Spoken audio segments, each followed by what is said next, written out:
Okay, welcome back.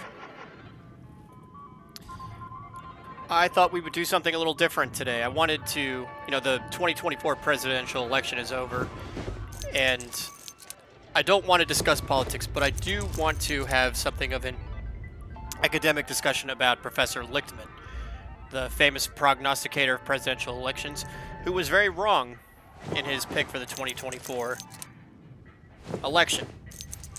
So don't worry, we're not going to be rude and we're not going to get into politics. We're just going to discuss this academically. And let me first apologize for something of a boring backdrop. I know watching me play Duke Nukem slot machines isn't all that interesting. Who knows, maybe we'll finally get that triple jackpot. I haven't been able to get it yet. Okay, so just a quick, brief discussion about a brief history of Professor Lichtman. And I don't want to, kick the guy when he's down. I do respect him. He is a smart guy. He's a very renowned historian, professor at American University and political scientist. He's written many books. He's a smart guy. He deserves a lot of respect. I had actually never heard of him up until the 2016 election. I think it was Megyn Kelly's show that he appeared on back when she was on Fox back in 2016. He has his forecast model, the 13 Keys to the White House. And prior to 2016, I had never heard of him before, though I suppose he had been using his famous presidential predictor model to forecast elections since 1980. And he had gotten all of them right except 2000. Now, the year 2000 was such an abnormal election, the likes that I hope we never see again, where it was basically decided by the Supreme Court. So anyone can claim victory or defeat on that one. We're just going to erase that one from the equation. But every other election, 1980 through 2020, he had been, up to in 2016, when he started appearing on a lot of radars. He'd been correct.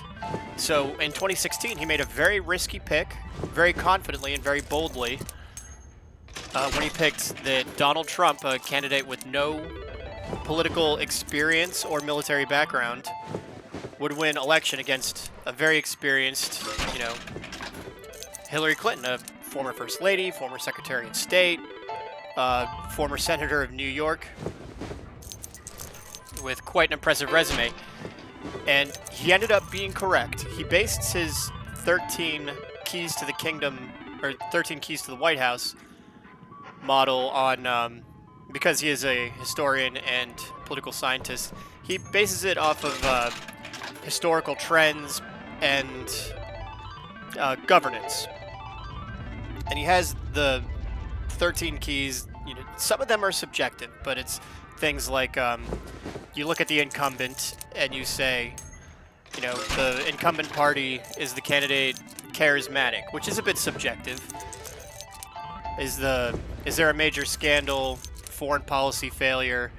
What does the economic picture look like? And then he allocates the keys, and whichever candidate gets the most keys unlocks the White House. So it's an interesting system. And in 2016, when he championed it for forecasting Donald Trump as the future winner, I thought it was kind of strange, but he was correct. It was a high-risk pick. Even some of the most famous pollsters at the time, like take Nate Silver of his 538.com forecast model, only gave Donald Trump something like a 25% chance of winning. So it was a huge upset, and which Lichtman correctly called. And after that, his credibility, which was already, from what I understand, in really good shape, really took off. His brand really took off. And then in 2020, he applied his model again correctly. Another, not as risky as his 2016 pick, but still a risky pick when he took a look at the Joe Biden versus Donald Trump matchup and predicted that Joseph Biden would unseat a sitting president and knock out an incumbent. It was kind of a high-risk pick because we usually don't see the incumbent lose. The incumbent usually has significant advantage, but Lichtman was correct. Joseph Biden did beat Donald Trump in the 2020 election. So, his presence on social media grew, and for the 2024 election, all of a sudden, people are really interested in Professor Lichtman, and his forecast model became more popular. And I'd been following it for, since 2016, and I was genuinely curious because in 2024, his model, it looked like he was leading towards Biden winning the White House again, which was starting to look shaky after the debate performance. Professor Lichtman even went on a couple of shows, or a couple of channels, I can't remember, but he did say that Democrats would be wise to stick with Joseph Biden because it gave them their best chance of keeping the White House. I just missed it. That seemed like a fairly reasonable assumption. And then President Biden actually quit the race. And there's strong debate over the circumstances leading up to it, whether he was forced out or whatever. But that's beside the point. The point is that once Joseph Biden, who had won the primary, exited the race, I honestly expected Professor Lichtman to refrain from making a pick in the 2024 presidential election. He was playing coy with it. He doesn't make his prediction until after both conventions, or the Democratic convention and the Republican convention, are finished. But after the Democrat convention, where Kamala Harris was given the nomination via the superdelegates, he made his pick, and he very boldly and confidently picked Vice President Harris to win the presidency. And I thought that was such a strange pick for Dr. Lichtman. I was convinced that he was going to refrain from making a pick because it was such a strange situation where the candidate running had been swapped out after the primary. Just my experience, this is a hypothetical question that has been asked numerous times in, high school government civics classes, or, political science 101 classes in colleges and high schools all across the country. What happens if the candidate drops out after the primary? And the answer, 20 years ago, I remember hearing this hypothetical in high school, and the answer was, well, whoever runs probably gets blown out. It takes a very rare and very special candidate to be able to consolidate, because the whole purpose of the primary is for a candidate to, absorb support, crystallize their voting base, and moreover, you get a sense of what their numbers are, where they're, whether or not they truly have the support of their voter base.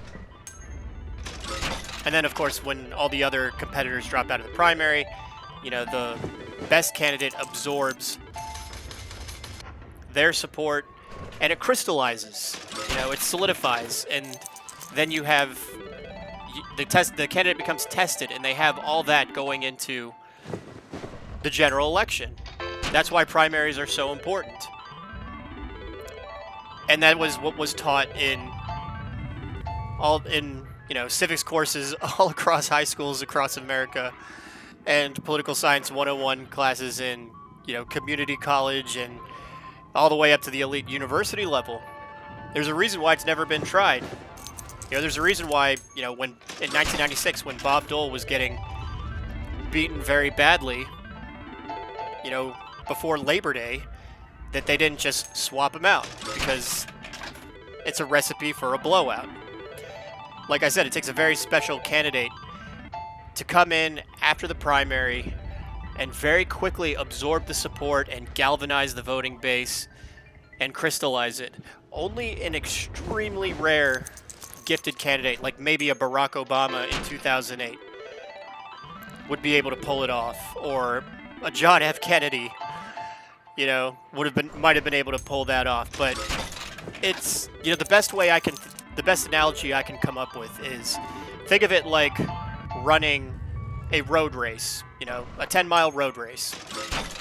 2 runners participating. And one runner, you know, they're both proven athletes. They're both very good at it. But one of them is losing very badly. And about 7 miles in, he stops on the side of the road and points at a stranger and says, "Hey, I need you to finish this race for me, and you need to win it."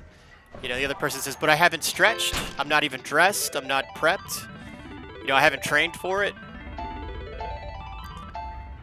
Only a very rare gifted athlete would be able to, you know, come in and end up winning the race. It's not impossible, but it's very, very unlikely. You know, that's kind of the way I look at it.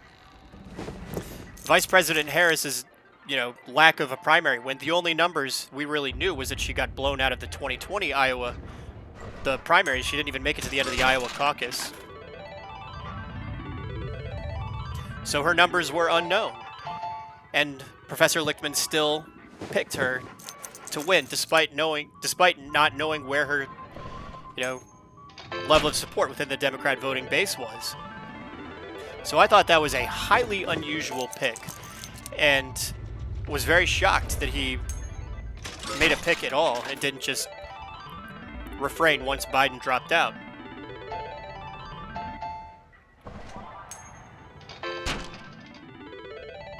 So I was, you know, looking at all of his videos leading up to the 2024 election. I even tuned into some of his election watch party live stream that he did with his son Sam. And of course it went about as you expected. He was kind of embarrassed by, you know, when the numbers came in, he started getting very visibly frustrated. He really did risk his credibility on that pick. It ended up being completely wrong because, as we know, Donald Trump not only won a landslide electoral victory, he also won the popular vote as well. So Professor Lichtman, you know, I was sincerely hoping that he would... A lot of persons were looking at his allocation of the keys and saying, well, you know, you misallocated the economy key because, you know, the 18% cumulative inflation during the Biden administration, you know, really crippled his administration. Or, you know, you misallocated the charisma key. Donald Trump is someone who's been in show business and won Emmys for his reality TV show. And, you know, it's impossible. It's kind of hard not to call him a charismatic person. Or, you know, you could have given Vice President Harris a scandal key because it very much looks like her administration covered up the fact that President Biden was in serious cognitive decline. You know, there's a number of ways that persons were critical of his forecast model. And I was really hoping that he would, you know, because he said he was going to take a couple days off and look at his model and see where it went wrong. And I was kind of hoping that he would look at it and say, well, you know what, it was a mistake to pick her at all. She was an unknown. We never knew what her true support was because she did not win the primary and she came into the race very late. But no, he came back with another video, again, live streaming with his son Samuel, where he said that the electorate, you know, the voters, were not rational. He claimed his model was sound, that he did allocate the keys properly, but that basically he was right and everyone that voted was wrong. Like, I am astonished. You know, that is such a tone deaf. It's his model. He can allocate the keys as he sees fit. But his model had never been applied to a candidate that did not win the primary. You know, that did not happen in 1980, 1984, 88, and so on. You know, every time his model was applied, it was to a tested candidate. This was the one time where he applied his model to an untested candidate and gave them way too much benefit of the doubt. You know, I was shocked he blamed the electorate. He blamed misinformation and then coyly suggested, you know, he and his son proceeded to imply that 13 million, that there may have been some foul play because 13 million votes disappeared. And again, it's just tone deaf because he's not, the reason why the 13 votes never materialized is because she never had them, because she did not win the primary. You cannot underestimate the significance of a candidate being tested by the primary. So I am just shocked that Professor Lichtman is taking such a... He's being a bit childish about it. I wish there was a nice way to kind of like wrap it up on his 2024 prediction being wrong. But he says I was wrong, but then kind of refuses to own why he was wrong. Blaming the electorate for being irrational is not owning being wrong. You have to look at your model. You know, and a lot of persons have said some of it is because he was very biased with allocating his keys. That may be true. You know, but personally, like I said, I think it's just a little bit simpler. I think he was wrong to have made a pick in the first place. You know, his model was not adequate. His model was only meant to be applied to when candidates were already thoroughly tested.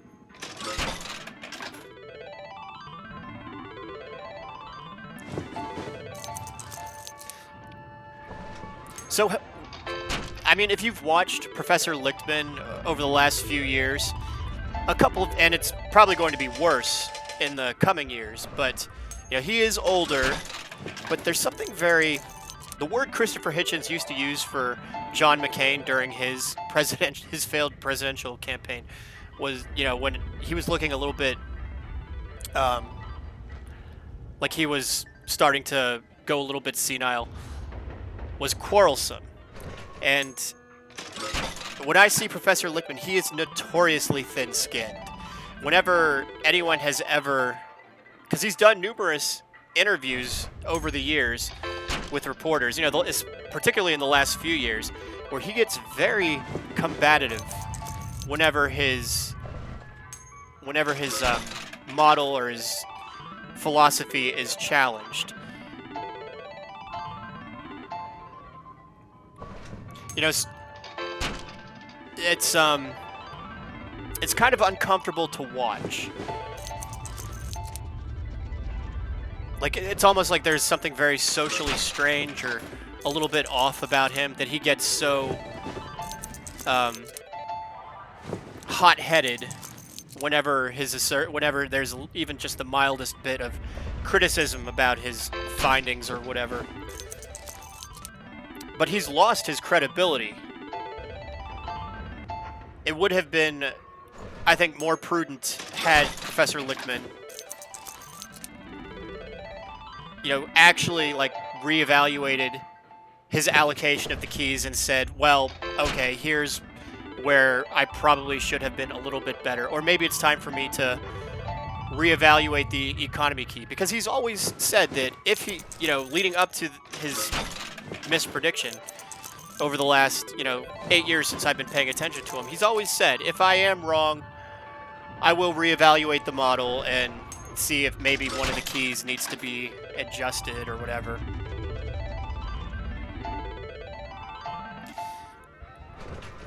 You know, the joke is that, well, now we don't have to care about Allan Lichtman every 4 years. I would say, though, that, and again, not to be disrespectful to Professor Lichtman, because I do respect him and think he is a smart guy. But I think, because he's been doing his streams with his son, And I think even his son is starting to notice that his father is losing a little bit of his touch. You know, he is in his late 70s. You know, he does lose his temper when he's questioned. He is a little bit off. Obviously, his son knows him much better than anyone who's merely just observed him, you know, over the internet. You know, and some of it might be, like I said, I never heard of him prior to 2016, despite having forecasted several races correctly. But I think in the era of social media, you know, after 2016, he got pretty famous, or if he was already famous, he got much more famous.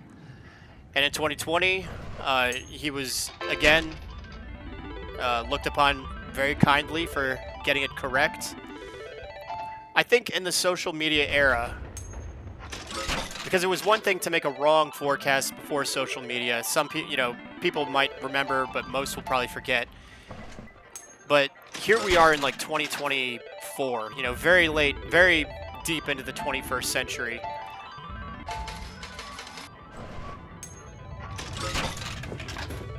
And when you make a prediction on the internet and you get it wrong, whether it's, you know, an election, a sporting event, or the weather, whatever, if you get it wrong, no one's ever going to let you forget it. You know, people will always troll you in your comments section or whatever. And I think Lichtman, you know, he got very high on his own brand after 2016 and 2020. And, you know, pride cometh before the fall.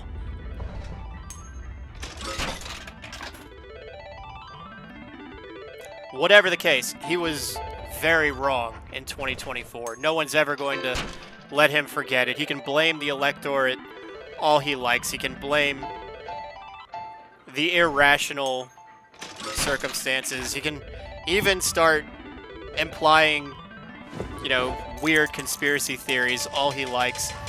No one's ever going to let him forget that in 2024 he got the race very wrong.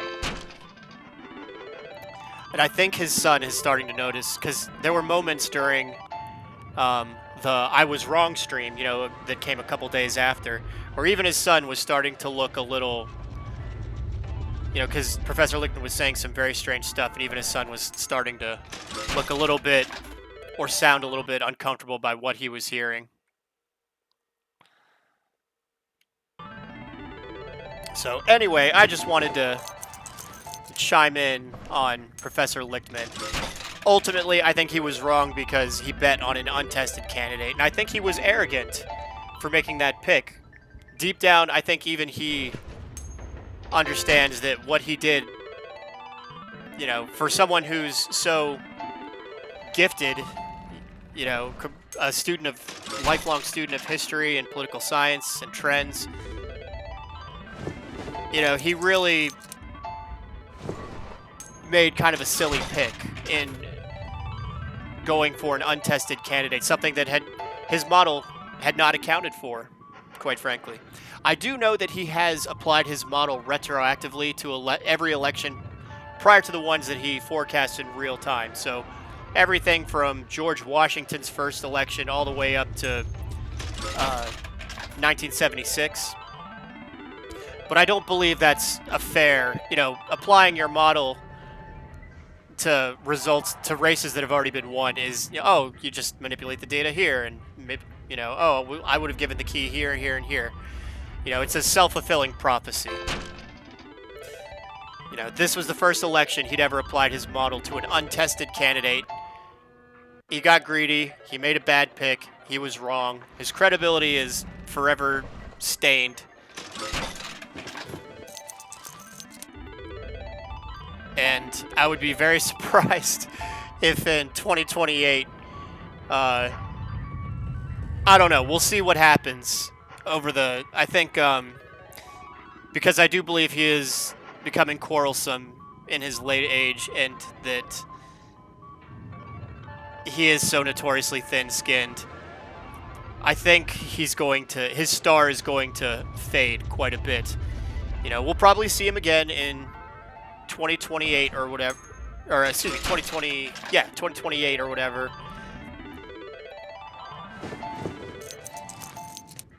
But fewer people are going to be interested. His brand has certainly suffered.